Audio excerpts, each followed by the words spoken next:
శరన్నవరాత్రి ఉత్సవాలలో 8వ రోజు అమ్మవారు మహాగౌరి రూపంలో దర్శనమిస్తారు. మహాగౌరి అంటే అత్యంత ప్రకాశవంతమైనది అని అర్థం.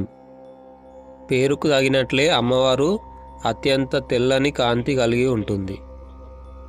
పురాణ కథనం ప్రకారం శివుడిని భర్తగా పొందాలని పార్వతీదేవి అనేక సంవత్సరాల పాటు కఠోరమైన తపస్సు చేస్తుంది. ఫలితంగా అమ్మవారి శరీరం దుమ్ము ధూళితో మొత్తం నల్లగా మారిపోయింది.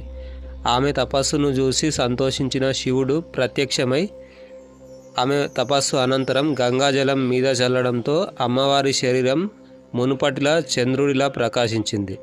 ఈ రూపాన్నే మహాగౌరి అని అంటారు. ఈ అవతారం స్వచ్ఛతకు, శాంతికి ప్రతీక. అమ్మవారి స్వరూపం స్వచ్ఛమైన తెల్లని కాంతిలో ఉంటుంది. 4 చేతులు ఉంటాయి. కుడి చేతుల్లో త్రిశూలం, అభయముద్ర, ఎడమ చేతుల్లో డమరుకం, వరదముద్ర ఉంటాయి. తెల్లని వృషభ వాహనంపై కూర్చొని ఉంటుంది. తెల్లని వస్త్రాలు ధరించి ఉంటుంది. మహాగౌరి అమ్మవారిని పూజించడం వల్ల భక్తులు వారి పాపాల నుండి విముక్తి పొంది జీవితంలో శాంతిని, సంతోషాన్ని పొందుతారు. మహాగౌరి పూజ అపవిత్రతను తొలగించి ఆత్మశుద్ధి చేస్తుందని నమ్ముతారు. పెళ్లి కాని యువతులు మంచి భర్త కోసం ఈ అమ్మవారిని పూజిస్తారు.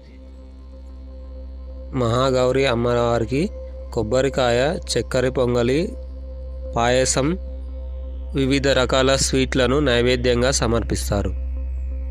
మహాగౌరి పూజతో దుర్గామాత భయంకరమైన కాలరాత్రి రూపం నుండి శాంతియుతమైన రూపంలోకి మారుతుంది. ఈ నవరాత్రి పూజలలో 8వ రోజు మహాగౌరి అమ్మవారిని పూజించి అమ్మవారి ఆశీస్సులు పొందుదాం. ఓం దేవి మహాగౌర్యై నమః.